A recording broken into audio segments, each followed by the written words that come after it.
Bien, buenos días. Estamos en el Evangelio de Marcos. Acabamos de terminar el capítulo 12. Entonces vamos a tener, como decíamos, un día de repaso. Vamos a leerlo entero el capítulo y después haré yo un breve repaso por todo y ya pues daremos lugar para que todos los que lo deseen puedan comentar algo que quieran resaltar de este capítulo, que les haya llamado la atención, que les haya hablado a nivel personal, que hayan aprendido, algo que quieran destacar. Entonces, bien, pues empezamos a leerlo. Amén. Entonces comenzó Jesús a decirles por parábola. Un hombre plantó una viña, la cercó de vallado, cavó un lagar, edificó una torre y la arrendó a unos labradores y se fue lejos. Y a su tiempo envió un siervo a los labradores para que recibiese de estos del fruto de la viña. Mas ellos, tomándole, les golpearon y le enviaron con las manos vacías. Volvió a enviarles otro siervo, pero apedreándole, le hirieron en la cabeza y también le enviaron afrentado. Volvió a enviar otro, y a este mataron, y a otros muchos golpearon, y matando a otros. Por último, teniendo aún un hijo suyo, amado, lo envió también a ellos, diciendo, tendrán respeto a mi hijo. Mas aquellos labradores dijeron entre sí, este es el heredero, venid, matémosle y la heredad será nuestra. Y tomándole, le mataron y le echaron fuera de la viña. ¿Qué pues hará el señor de la viña? ¿Vendrá y destruirá a los labradores y dará su viña a otros? Ni aun esta escritura habéis oído, la piedra que desecharon los edificadores ha venido a ser cabeza de ángulo. Y el Señor ha hecho esto, y es cosa maravillosa a nuestros ojos, y procuraban prenderle porque entendían que decía contra ellos aquella parábola. Pero temían a la multitud, y dejándole se fueron. Y le enviaron a algunos de los fariseos y de los herodianos para que le sorprendiesen en alguna palabra. Viéndole ellos, le dijeron, viniendo ellos, le dijeron, Maestro, sabemos que eres hombre veraz y que no te cuidas de nadie, porque no miras las apariencias de los hombres, sino que con verdad enseñas el camino de Dios. ¿Es lícito es lícito dar tributo a César o no? ¿Daremos o no daremos? Mas él, percibiendo la hipocresía de ellos, les dijo, ¿por qué me tentáis? Traedme la moneda para que la vea. Ellos se la trajeron y le dijo, ¿de quién es esta imagen y la inscripción? Ellos le dijeron, de César. Respondiendo Jesús les dijo, dad a César lo que es de César y a Dios lo que es de Dios. Y se maravillaron de él. Entonces vinieron a él los saduceos que dicen que no hay resurrección y le preguntaron diciendo, Maestro, Moisés nos escribió que si el hermano de alguno muriere y dejare esposa, pero no dejare hijo, que su hermano se case con ella y levante descendencia a su hermano. Hubo 7 hermanos. El primero tomó esposa y murió sin dejar descendencia. El segundo se casó con ella y murió, y tampoco dejó descendencia. Y el tercero de la misma manera. Así que los 7 y no dejaron descendencia. Y después de todos murió también la mujer. En la resurrección, pues, cuando resuciten, ¿de cuál de ellos será ella mujer, ya que los 7 la tuvieron por mujer? Entonces respondiendo Jesús les dijo, ¿no erráis por esto, porque ignoráis las escrituras y el poder de Dios?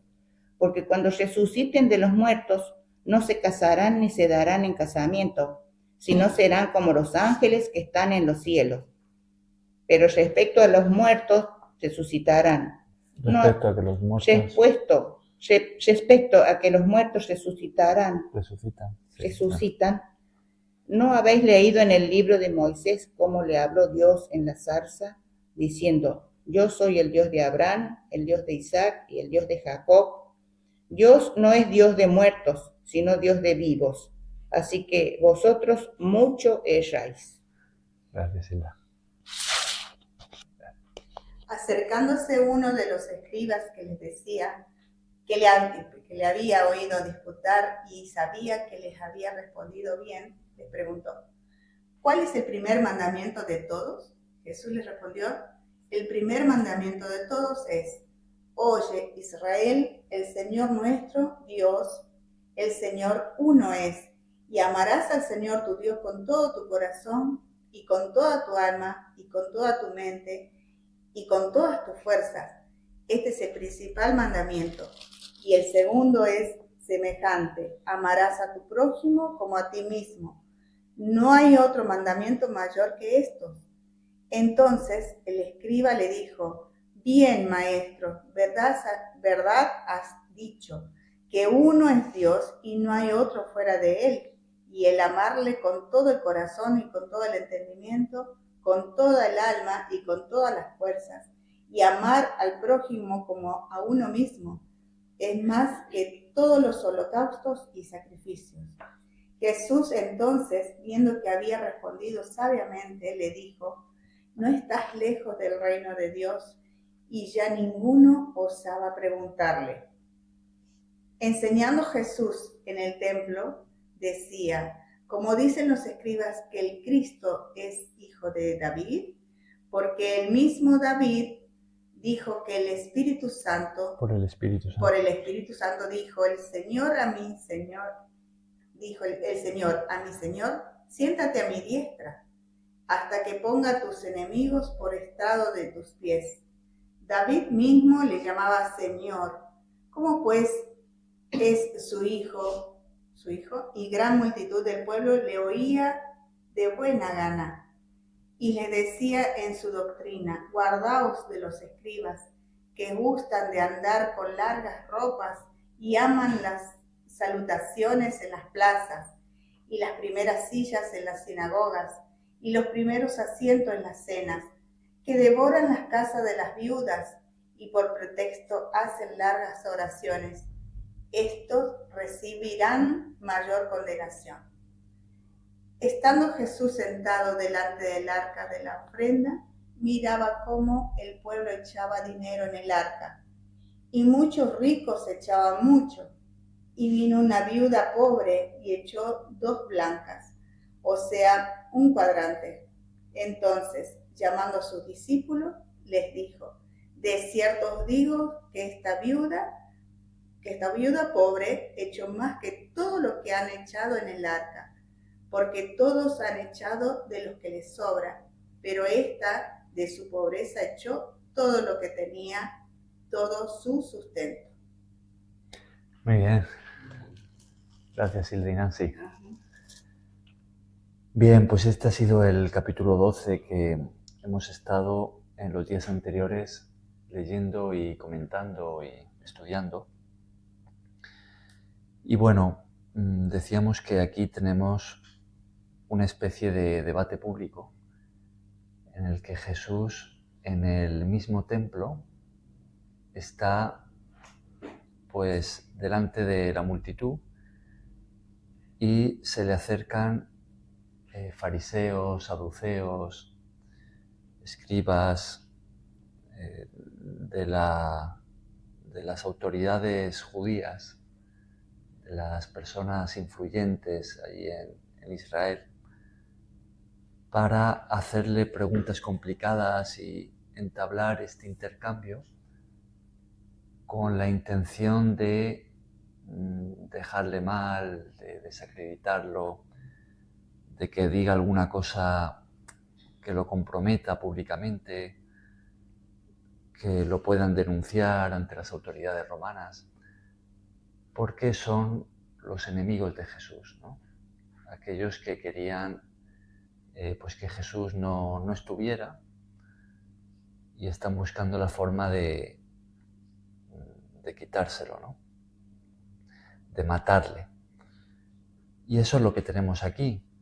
Tenemos por un lado las malas intenciones de esta gente, la malicia, que viene disfrazada de, pues, de gente con preguntas honestas, de piedad, de religión, ¿no? Pero por otro lado, pues tenemos la sabiduría de Jesús, amante de la verdad, ¿no? Que denuncia la hipocresía y la corrupción que había en el corazón de estos hombres, ¿no? Que responde sabiamente y enseña, ¿no? Enseña lo concerniente al reino de Dios. Bien, pues este es el debate que tenemos aquí en este capítulo. Había empezado un poco más atrás, ¿no? En el capítulo 11, en el versículo 27, que le habían preguntado a Jesús por qué hacía lo que hacía, cuál era la autoridad que le respaldaba, ¿no? Para, pues, hacer cosas como la que él había hecho, ¿no? De sacar a todos del templo y no permitir que estuviesen allí haciendo ese negocio que hacían, ¿no? Y en todo este capítulo, pues, vemos esas preguntas, ¿no? Como si le preguntan si la nación tenía que dar impuestos o no al César, ¿no? Le preguntan también acerca de la resurrección, ¿no? Con esa historia que le cuentan. Le preguntan sobre cuál es el mandamiento más importante de toda la ley. Y vemos cómo Jesús va respondiendo a cada una de esas preguntas. Veíamos cómo él decía, dad al César lo que es de César y a Dios lo que es de Dios. Y la gente se maravilló de esa respuesta, ¿no? Veíamos cómo en esa historia que le cuentan los saduceos sobre ese matrimonio múltiple, ¿no? De un hombre que muere y el hermano toma a la mujer y muere, y su hermano toma a la mujer y muere, y su otro hermano, ¿no? Como intentando contar una historia que muestre, según ellos, que sería un absurdo creer en que haya una vida después, ¿no? Una resurrección. Y Jesús contesta de tal manera que le da la vuelta, ¿no? Dice, en realidad sería un absurdo creer que no hay resurrección, porque Dios mismo se presenta como un Dios de aquellos que habían muerto, ¿no? Dice, para Él todos viven, ¿no? Dios no es Dios de muertos, sino de vivos. Y explica que en la vida de después, pues no es como aquí, ¿no? Y no se casan, no hay eso que tenemos aquí, ¿no? Y cuando le preguntan sobre el mandamiento más importante, pues Jesús responde diciendo que lo más importante de todo es amar. Esto es algo que a nosotros nos debería de pues hacer pensar, ¿no? Decir, oye, esto es algo que siempre debemos de recordar. Lo más importante que Dios le mandó a su pueblo y lo más importante para nosotros también. Tiene que ver con cómo es Dios, ¿no? Dios por naturaleza es amor. Y veíamos que por eso pues vino Jesús a la tierra. Dios por amor al ser humano corrompido, a todos nosotros, pues Él nos dio a su Hijo, Él vino aquí por medio de Jesucristo y vivió una vida de entrega, de servicio, desinteresada, ¿no? Por amor. y dio la vida. Dio la vida por amor a nosotros también, para que creyendo en Él podamos ser perdonados y recibir el regalo de la vida eterna. Entonces, Dios es así y eso es lo que Él le manda a su pueblo. Entonces, ¿qué es lo más importante de toda la ley de Dios? Pues es que amemos a Dios primeramente, con todo nuestro ser, al que nos ha creado, y que amemos a la persona que tengamos delante, ¿no? Que amemos al prójimo, que nos amemos unos a otros.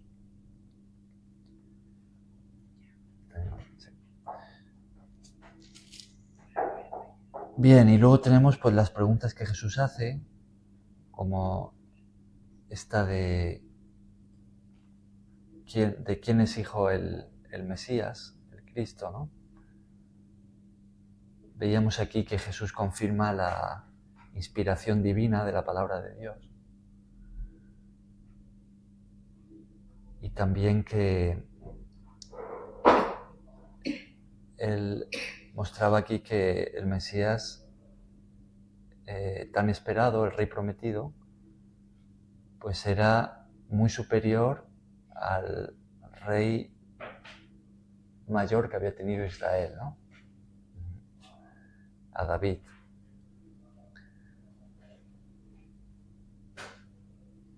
Y también tenemos esa historia que cuenta Jesús al principio, en el que, juntamente con lo que tenemos aquí ya al final, pues Él denuncia la hipocresía de los escribas y de toda esta gente mala que habían rechazado a lo largo de la historia de Israel de continuo el llamado de Dios y las personas que Dios les enviaba, y ahora finalmente iban a matar al Hijo, ¿no? Iban a deshacerse de Jesús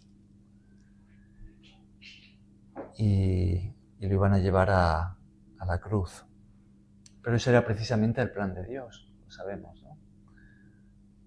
Que, como decíamos, Él por amor había venido precisamente para eso, para dar la vida en rescate por todos aquellos que acepten esa salvación y estén dispuestos a arrepentirse de su rebelión contra Dios para empezar una nueva vida en su reino, ¿no? Bien, pues este ha sido el capítulo 12. Cuando Jesús termina de hablar, pues vemos ya al final, ¿no?, que cómo están echando las ofrendas y Jesús está observando, está allí con sus discípulos y Jesús pues va a llamar la atención de aquellos que están con Él a la ofrenda que echa una viuda muy pobre, ¿no?, que nos dice que echa pues un par de moneditas de muy poco valor, ¿no? Y antes pues otros que tenían dinero, que eran ricos, pues habían echado mucho, ¿no? Y Jesús dice que esa viuda pobre, en realidad, lo que ella echó tenía más valor para Dios que todo lo que habían echado los ricos, ¿no? Lo cual era sorprendente, porque, oye, pues si ellos han echado mucho, ¿no?, con más dinero se puede hacer más, ¿no? Es más útil, tiene más valor, ¿no? Pero Jesús quiere explicar, quiere aclarar que Dios mira más allá. Dios se fija en el corazón. Por eso Jesús acababa de denunciar a los escribas y a su hipocresía, ¿no?, diciendo que las apariencias a veces engañan. Dice, mira, ellos visten y hacen ciertas actividades religiosas en público que parece que son personas pues buenas, ¿no?, muy piadosas, que están cerca de Dios, pero en el fondo, lo que hay dentro, eso es lo que cuenta. Y lo que hay dentro no son buenas intenciones. Lo que hay dentro es egoísmo, es codicia, es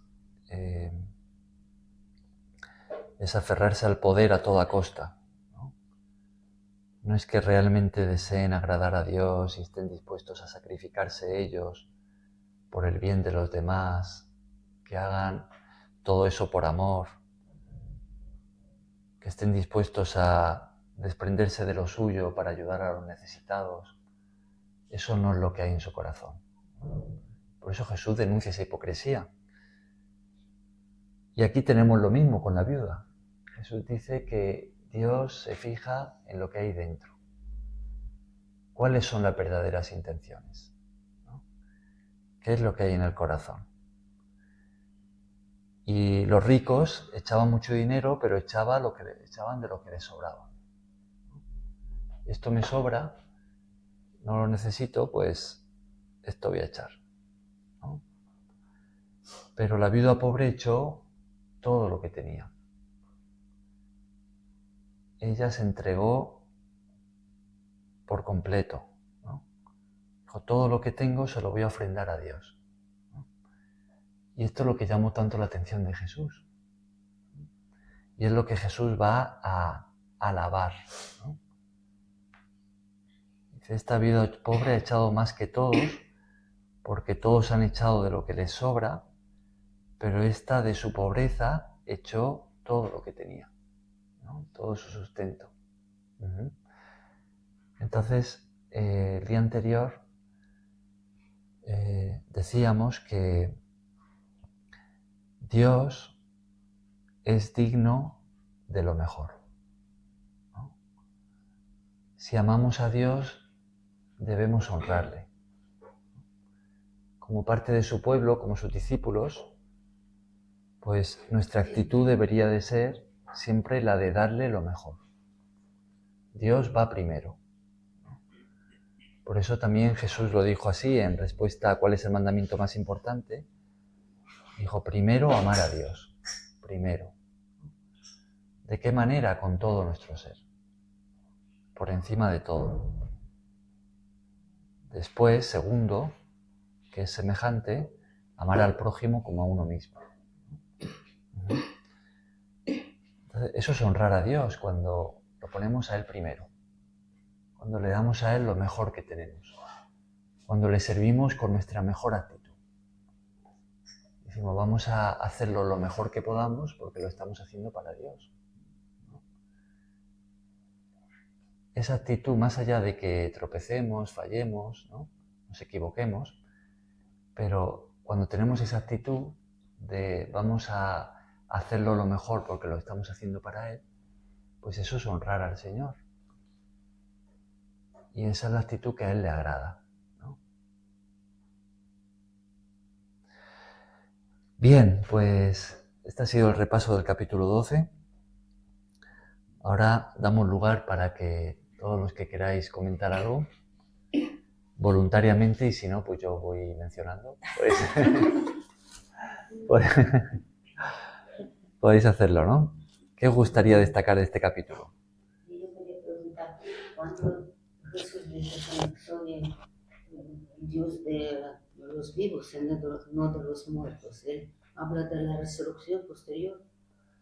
Claro, es que ahí la historia que le cuentan a Jesús es como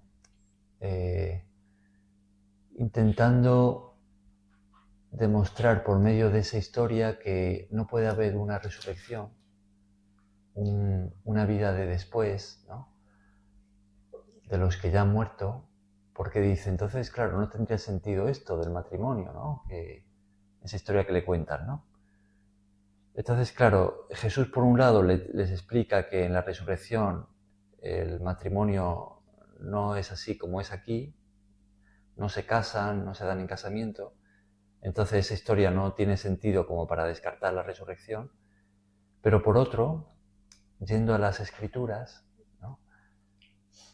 Les dice, mira, las propias Escrituras confirman la resurrección, porque al Dios presentarse a Moisés como el Dios de Abraham, de Isaac y de Jacob, que ellos tres ya habían muerto, que Moisés vivió siglos después, ¿no? Entonces, al Dios mismo presentarse de esa manera, yo soy el Dios de Abraham, el Dios de Isaac y el Dios de Jacob. Jesús dice, no tendría sentido que Dios se presentase como un Dios de tres que han muerto. Si hubiesen muerto y ya está, y han dejado de existir, nunca más van a existir, ¿no? Entonces Jesús dice, no, para Dios todos viven. Cuando uno muere, lo que muere es el cuerpo, y el espíritu sigue vivo, y hay un día de después. Hay una resurrección donde los que han muerto fieles a Dios, confiando en Él, pues van a recibir ese cuerpo para vivir en su reino, y hay ese día de resurrección, ¿no? Entonces ahí está eso, ¿no? De cuando dice, citando la Escritura, que cuando Dios dijo, yo soy el Dios de Abraham, de Isaac y de Jacob. ¿Es eso lo que preguntabas? Sí, sí. Sí. Muy bien. ¿Qué podemos decir de este capítulo? ¿Qué os llama la atención? ¿Qué os habla a nivel personal? ¿Qué os gustaría destacar para bendición del grupo?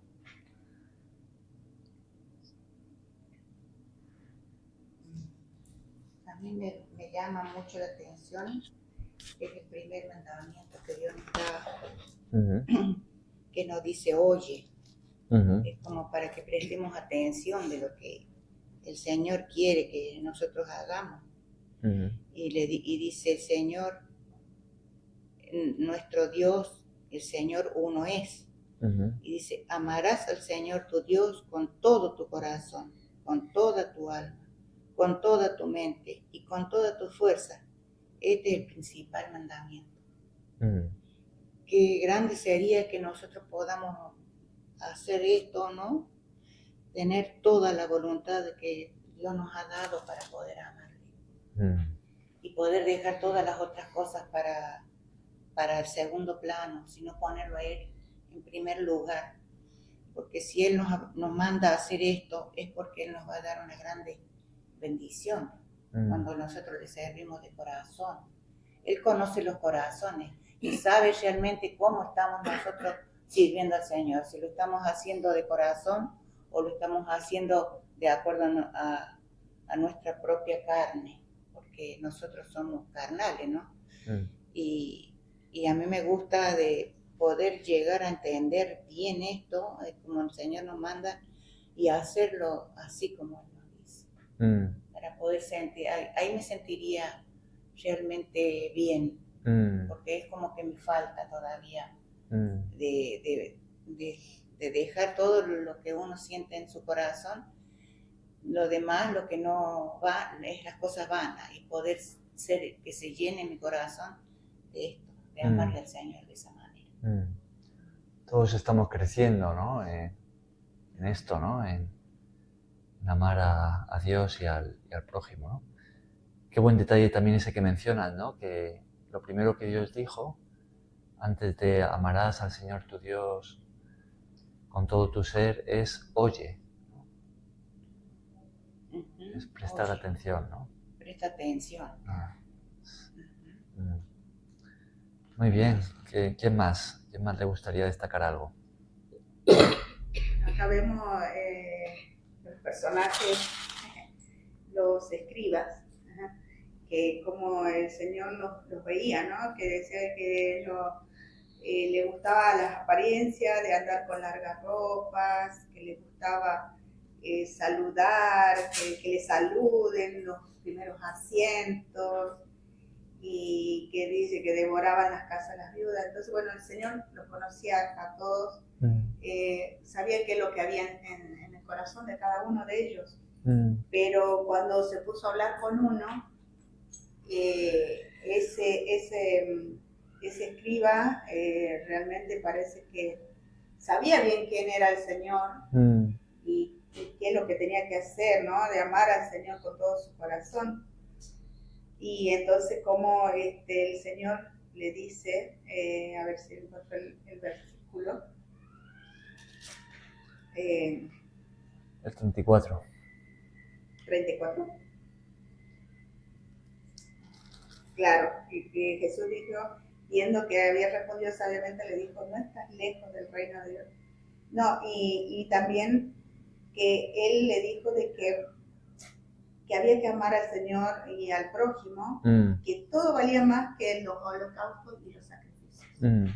Porque ellos están acostumbrados a que la gente iba y llevaba animalitos para tapar todos sus pecados, sus ofensas y todo, ¿no? O sea, eso lo tomaba el Señor, era lo que se hacía, un ritual que se hacía siempre antes. Pero el Señor, ¿qué es lo que manda acá, no? El amarle al Señor y al prójimo. Y que eso valga más que todo sacrificio, ¿no? Que uno puede hacer. Bueno, eso que quería destacar, que el Señor conocía los corazones y que esta persona, como dijo el Señor, no estaba lejos del reino del Señor. Ya él veía que estaba en su corazón, era diferente a los otros. ¿No? Así que bueno, eso. Que bueno, hay muchas cosas para contar o comentar de este capítulo, muy bueno, pero que habla mucho del amor, el amor al Señor, el amor al prójimo, y bueno, destacar a esta persona que... Como que Dios ve al individuo, ¿no? Sí, exacto. Que... Como la vio en la viuda, que claro, con todo su corazón ella dio de lo que tenía. Que tenía, no como lo otro de lo que sobraba, no. Entonces el Señor rescata eso. Claro. Una multitud, un grupo de personas puede estar totalmente corrompido, pero si allí dentro hay alguien, ¿no?, que busca agradar a Dios, que ama al Señor, pues Dios sabe quién es, ¿no? Dios lo conoce, ¿no? Y lo ve, ¿no? Sí. Qué bueno. Muy bien, ¿qué más? En el 32 ponen que uno es Dios y no hay otro verdadero. Eso es el amarle con todo el corazón, con todo el entendimiento, con todo el alma, con todas las fuerzas, y amar al prójimo como a uno mismo. Es algo muy importante. Ajá, qué bueno. También eso que señalan, ¿no?, de que uno es Dios y no hay otro fuera de él, ¿no? Hay un solo Dios. Un solo Dios verdadero, el Creador, ¿no?, el Todopoderoso. Y no hay otro Dios, hay uno, ¿no? Entonces, toda persona, toda religión que cree en un Dios diferente al que Jesús nos ha revelado, ¿no?, está creyendo en un Dios falso. Porque Dios solo hay uno. Y ese Dios se ha manifestado. Y lo ha hecho de forma plena por medio de Jesucristo.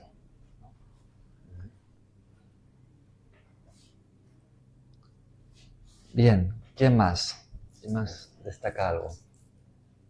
Bueno, lo que yo podría decir es, de este capítulo, como sabemos, podemos aprender mucho.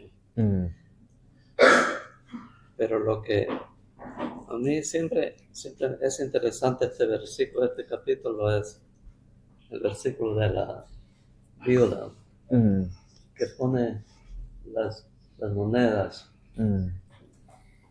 Esto podemos deducir, como sabemos, de que la gente que tenía más dinero ponía dinero de lo que le sobraba. Pero esta viuda puso muchísimo más que los otros. Porque ella puso todo lo que tenía. Eso me gusta este versículo mucho. Sí. Porque eso es lo que digo, que a veces podemos dar mucho, mucho nosotros también. Y sin embargo, a veces puede ser poco también. Claro. Qué bueno. Y eso con todo, ¿no? Eso con todo, este nos habla mucho de eso. Aquí es un asunto de dinero, pero también podemos aplicarlo al tiempo, a nuestra energía, a lo demás que tenemos, ¿no? Hasta nuestra familia, todo, ¿no? Es como entregárselo todo al Señor. Así es. Entregarle la vida, ¿no? Es como, eso es tan interesante, eso allí, como Dios ve el corazón, el corazón de la persona, ¿no? O sea, lo que tú dices, la disponibilidad que tú estás haciendo tu trabajo, o estás haciendo algo a beneficio para beneficiar a otra persona, igual, ¿no? Pero no a beneficio tuyo, ¿no? Es que una persona que tiene mucho dinero y aporta mucho dinero, ¿no? Pero y le puede suceder que está como comprando su salvación, ¿no? Algo así, claro. Su salvación. No, es que yo soy muy bueno porque yo dono casas, dono terrenos, pero de pronto no lo está haciendo Pero no es solo eso. de corazón. Claro. Egoístamente, ¿no? Pensando en sí mismo.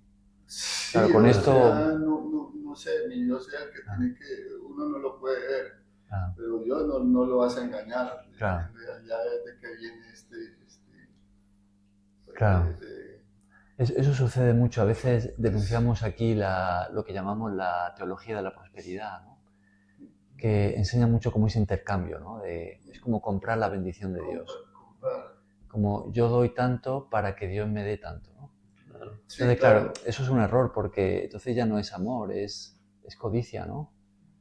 Es egoísmo, es como yo doy, pero doy pensando en mí mismo, que así Dios me va a dar a mí, ¿no? Me va a bendecir con lo que sea, ¿no? Sí, claro. O estás ayudando a una persona porque dices que y en realidad no lo estás haciendo como el amor de Jesucristo, que no hay un interés.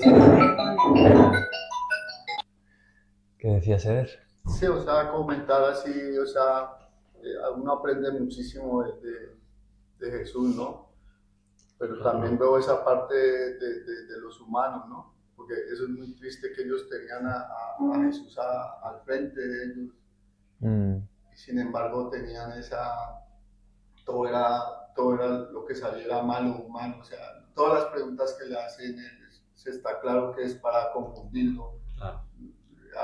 Son preguntas que son muy difíciles para poder buscar una manera de matarle con justificación, digámoslo así. Pero la sabiduría de Jesús no la vas a poder, o sea, a Dios no lo vas a poder, porque nosotros no comprendemos muchas cosas de Dios, ¿no? A veces nosotros queremos comprender y nunca vas a comprender. Lo mejor es uno estar sumiso a Él y que se haga su voluntad, porque siempre vas a estar preguntando y preguntando y nunca vas a entender. Tratar de entender a Dios no. Como confiar en Él, ¿no? No, hay que es confiar y tener fe. Claro, yo siempre veo en eso lo difícil que es de lo que sale la parte humana, ¿no? De querer destruir una persona que solo estaba haciendo bien por donde llegaba, solo daba enseñanzas de amor, de compasión, de todo lo bueno que sale de él, ¿no? Entonces eso es, y también lo destacar lo de los mandamientos, ¿no? Pues el primer mandamiento que es que él habla de oye, ¿no? Está la primera palabra que es oye, o sea, saber escuchar de que pedimos a Dios y Él nos habla de una u otra forma, Él nos va a hablar o se demorará en hablarnos, pero fijo nos va a estar hablando, cuidando a nosotros, las personas que creemos en Él. Y lo otro, los mandamientos, que el segundo mandamiento, que amarás al prójimo como a ti mismo, ¿no? Entonces, claro, está toda esa controversia de lo que yo estaba hablando antes, pero tú no puedes sentir rencor por el enemigo, ¿no? Porque esa es la parte más, que esa es la base de lo que yo quiero creer, ¿no? O sea, a pesar de que tú tengas una diferencia con un hermano no puedes tener odio contra él, ¿no? No puedes tener odio contra nadie, contra una persona que te esté haciendo mal o te quiera hacer mal, ¿no? Porque en todos lados está el enemigo, más en sitios que a mí me han comentado que en sitios en la iglesia y todo eso se trata de meter a veces el demonio, ¿no? Claro. No sé si es verdad o es mentiras, pero con gente que sabe me comentan esto, ¿no? Entonces, porque él quiere que tú te vayas de aquí, te apartes, que tú no sigas porque a él le molesta. Claro. Al enemigo le molesta que tú pronuncies la palabra de él. ¿Sí? Claro, y para contrarrestar esto está ese lugar, ¿no? Porque nosotros no podemos contra esas cosas. Contra esas cosas. Entonces, eso quería decir. Qué bueno. Qué importante eso que has dicho de la confianza, ¿no?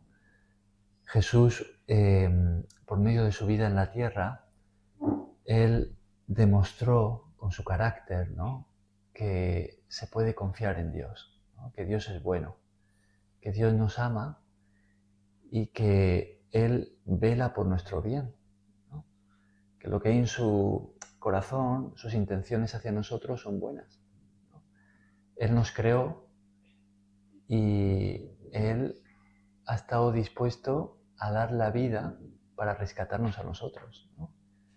Entonces, Él ha dejado claro que podemos confiar en Él, ¿no?, que su naturaleza es amor y lo que Él tiene para nosotros es bueno, ¿no?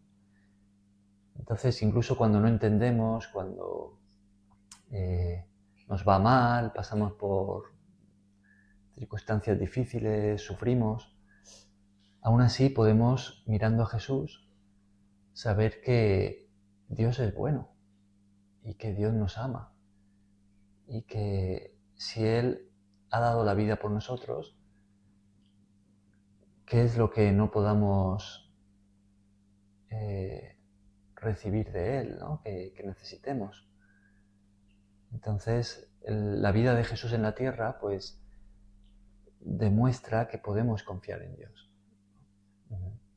Es algo muy, muy importante. Bien, ¿quién más quiere destacar algo de este capítulo? Bueno, a mí me ha quedado aquí en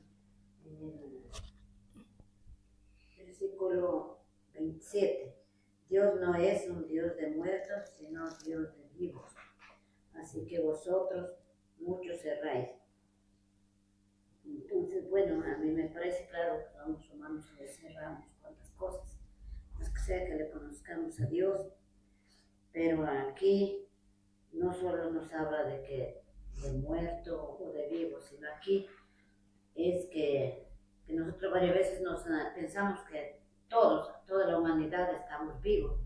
Y claro, y verdad, están todavía con vida, pero aquí la palabra de Dios que nos habla más, ¿no? Yo entiendo que Dios nos habla de que los que estamos vivos son los que estamos siguiéndole a Él. Estamos practicando su palabra, estamos amando lo que Él nos dice, haciendo las cosas que Él nos manda, pero varias veces también decimos que estamos vivos, pero estamos muertos en el pecado. Entonces me refiero de eso también, porque Él dice que Él es un Dios de vivos, no un Dios de muertos, porque si estamos en el pecado, así decimos que estamos vivos, pero estamos muertos en el pecado, no estamos con esa vida, con esa luz del Espíritu para Dios. Por eso aquí nos dice en el 25, porque cuando resucitéis de los muertos, ni casarán, ni se darán en casamiento, sino serán como los ángeles que están en los cielos. Y eso me da a entender también que, claro, nosotros entendemos que estamos vivos aquí porque estamos con Él, y porque también tenemos en la otra vida, también tenemos esa resurrección que vamos a vivir y tenemos esa seguridad que Él nos va a dar la recompensa ya y que todos vamos a resucitar ahí, vamos a estar vivos, porque ahí allá, como el mismo nos dice, ahí seremos una sola, unos solos ángeles, que no vamos, claro, varias veces decimos, ¿qué haremos allá? ¿Qué será? ¿Cómo será? Pero aquí nos habla la palabra que todos vamos a ser igual, los que vamos al reino de Dios, vamos a ser como unos ángeles, que ahí no habrá casamientos, no habrá nada, ni diferencias, ni marido, mujer, ni papá, ni mamá, nada. Ahí todos vamos a ser una sola, pero siempre y cuando que estemos en el camino del Señor, el camino de Dios, haciendo lo que Él nos dice, haciendo ese sacrificio para poder llegar, trabajando aquí en esta vida, para tener en la otra vida, esa vida que nos ofrece. Qué bueno, si estamos en Cristo, ¿no? Eso es lo que Él nos ha prometido. No sé, no estoy segura si se ha entendido. Entonces, tú has querido decir que la vida es el espíritu lo que lo da, el estar vivo o muerto. Es más, Claro, por un lado, creo que Marita nos quería recordar que más allá de la vida literal de nuestro cuerpo, ¿no? Podemos estar vivos, pero si estamos viviendo en pecado, estamos muertos realmente, ¿no? Claro. Eso es yo cuando andaba en el mundo y todo eso, uno está ahí en persecución de tener una casa, tener plata, el dinero, ¿no? Es mucho. Pero en realidad uno está muerto, no tienes a Dios en tu corazón, eso no te llena para nada, ¿no? Tú llegas y consigues todas esas metas y ya eso ya es como que tú luego tienes que buscar más. Y es así, la gente no se da cuenta, ¿no? Solo persiguen, no, yo quiero tener un Ferrari, yo quiero tener una mansión y todas esas cosas, pero eso no es pasajero, eso va eso, cuando tú fallezcas no vas a llevar nada de eso. Claro. Y si eso no está bendecido, eso antes va a traer problemas a tu familia, condenación. Pero cuando Dios entra dentro de una persona, lo que él habla del Espíritu de Dios, o que está de uno o sale de uno, que puede entrar de él o sale de él. Y entonces ya se da cuenta uno él le hace ver a uno que lo que pasa en el mundo, ¿no? Cuando prende la televisión, cuando los objetivos de las personas claro. Es como con un velo, ¿no? Un velo. Sí. Un velo. Me estaba viniendo a la mente un texto de Efesios que habla justo de esto, Efesios 4, donde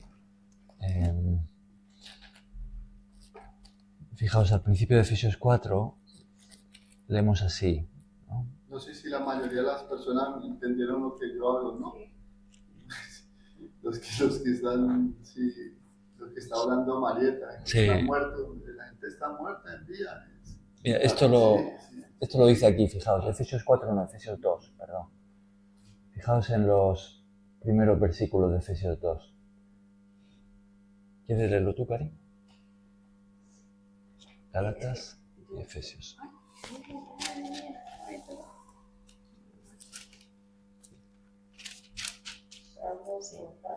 Sí, ahí.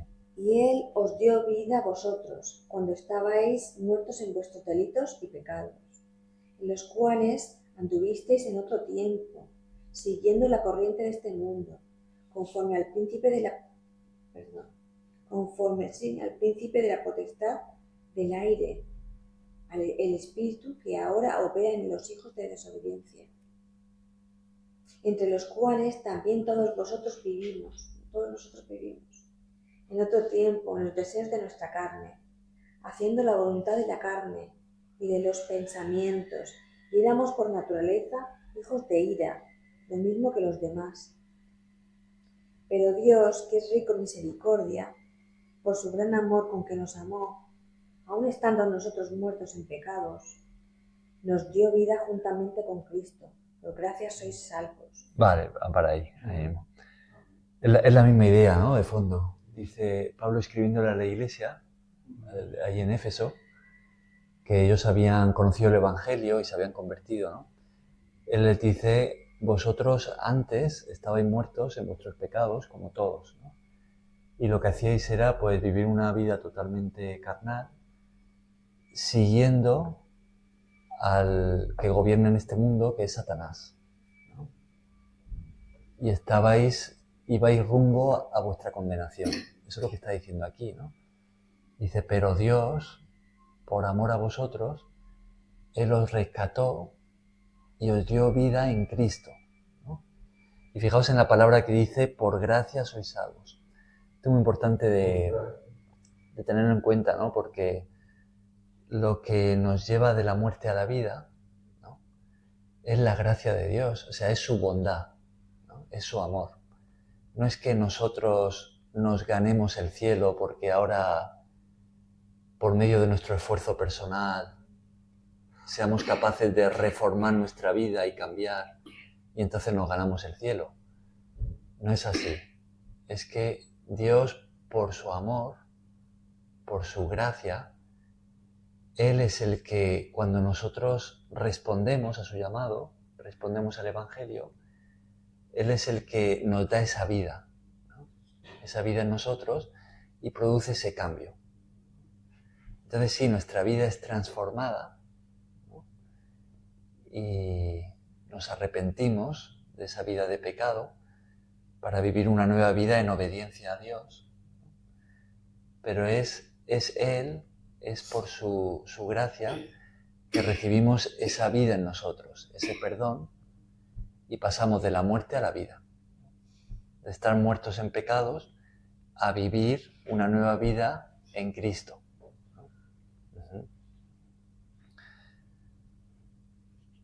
Muy bien, pues, ¿a quién más le gustaría destacar algo del capítulo 12 de Marcos?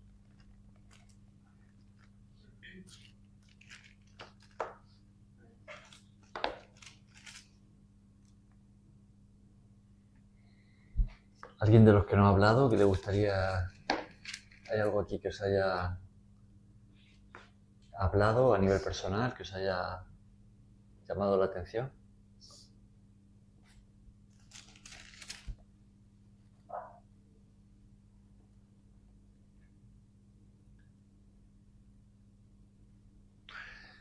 Hay un detalle que yo destacaría en el primer pasaje, cuando Jesús cuenta la historia de el hombre que planta una viña y se la arrenda a unos labradores, pero que luego cuando envía a algunos de sus siervos para coger el fruto, porque los labradores le golpean y le maltratan, y finalmente dice, enviaré a mi hijo, ¿no? Pero al hijo lo matan, ¿no? Que es una parábola que está contando Jesús para explicar lo que estaba pasando en ese momento.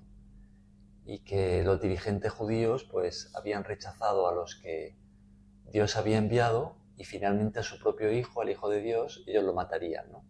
Pero claro, ese era el plan de Dios. Me gusta este detalle de aquí, cuando Jesús dice en el versículo 6, ¿no? Dice, por último, el dueño de la viña, dice, teniendo aún un hijo suyo, amado, lo envió también a ellos. Fijaos cómo, claro, Jesús está contando esto y ese hijo le representa a él. Y el dueño de la viña representa al Padre, ¿no? Pero fijaos cómo Jesús se describe a sí mismo. Dice, teniendo aún el dueño de la viña, el Padre, un hijo suyo amado, ¿no? O sea, Jesús de sí mismo está diciendo que Él es el Hijo amado de Dios, ¿no? Esto es muy interesante porque aquí vemos que Jesús estaba seguro en su identidad, ¿no? En quién era Él. Él era el Hijo amado de Dios, ¿no? El Hijo amado. Nosotros, cuando venimos a Cristo, pues lo que nos dice el Evangelio es que esa misma identidad que Él tiene pasa a nosotros. En Él, ¿no? En Cristo. Entonces, nosotros también, en Él, nos convertimos en hijos amados de Dios. Entonces, esto es algo muy importante porque toda nuestra vida la construimos en base a nuestra identidad. Entonces, si sabemos que somos hijos amados de Dios, ¿no? Pues podemos vivir en la libertad de un hijo. Y podemos construir una relación sana con Dios y unos con otros. Pero si no tenemos clara nuestra identidad, si dudamos de esto, pues vamos a crecer con muchos temores, inseguridades y complejos, culpabilidad, etcétera, etcétera, ¿no? Claro. Todo el resto de las cosas, todo lo que hagamos, lo que hayamos cogido con respecto a si hemos cogido nuestro sitio como hijos de Dios. Porque Él sí nos lo ha ofrecido, pero nosotros lo hemos, más allá de aceptarlo en un momento, nuestro comportamiento es el que, ¿no?, demuestra si lo hemos adoptado el lugar correspondiente. Una pregunta, Cristian, cuando él habla aquí en el Marcos 10:12 y él le responde de lo que tú estás hablando, ni aún esta escritura habéis leído, la piedra que desecharon los edificadores ha venido a ser cabeza de ángulo. Él ahí está citando una escritura del Antiguo Testamento. Sí. Y cuando él habla de la piedra, él habla de sí mismo. Sí. De sí mismo. Él lo que está diciendo allí es que está diciendo, en esa escritura del Antiguo Testamento se habla de una piedra que los que están construyendo la desechan, ¿no? Dicen, no vamos a usar esta piedra, vamos a construir con otras piedras. Pero dice, esa piedra que han desechado los obreros es la más importante del edificio. Es en realidad la que Dios usa para construir todo su edificio sobre esa piedra. Esa es la piedra del ángulo. Eso es lo que habló ayer Juan. Claro, que se predicaba ayer. Claro. Hablando. Y entonces es como Jesús diciendo, vosotros, a los escribas, a los fariseos, habéis desechado esa piedra que es la más importante y vosotros la habéis desechado. Y esa piedra representa a él. Claro. Sí. Es lo mismo que el hijo en la historia, ¿no? Es como que matan al hijo, ¿no? Es lo mismo, claro. Sí. Sí, yo lo entendía que él habla de lo que quería colaborarlo. Claro, él habla de que desecharon la piedra, habla de él. Sí. Y que él es o sea, la base de si le quitas a él, no hay nada. Claro. Entonces, trae lo humano, que es lo que hay en muchas iglesias, ¿no? Como en la iglesia romana, ¿no? Yo no digo que hay también personas buenas, padres que estén haciendo las cosas bien, ¿no? Porque yo digo que los habrá muy pero no sé, eso allí no... Si no está ese fundamento que es Cristo, sí, ¿no? Como la piedra principal, entonces ese no es el edificio de Dios, ¿no? Ese no es su templo. De hecho, en los escritos de los apóstoles, en el Nuevo Testamento después, vemos cómo ellos van a utilizar esta misma escritura del Antiguo Testamento para aplicársela a Jesús. Y decir que Él es la piedra angular. Sí, Claro. Bien, ¿alguno de los que no ha hablado quiere decir algo o lo cerramos aquí?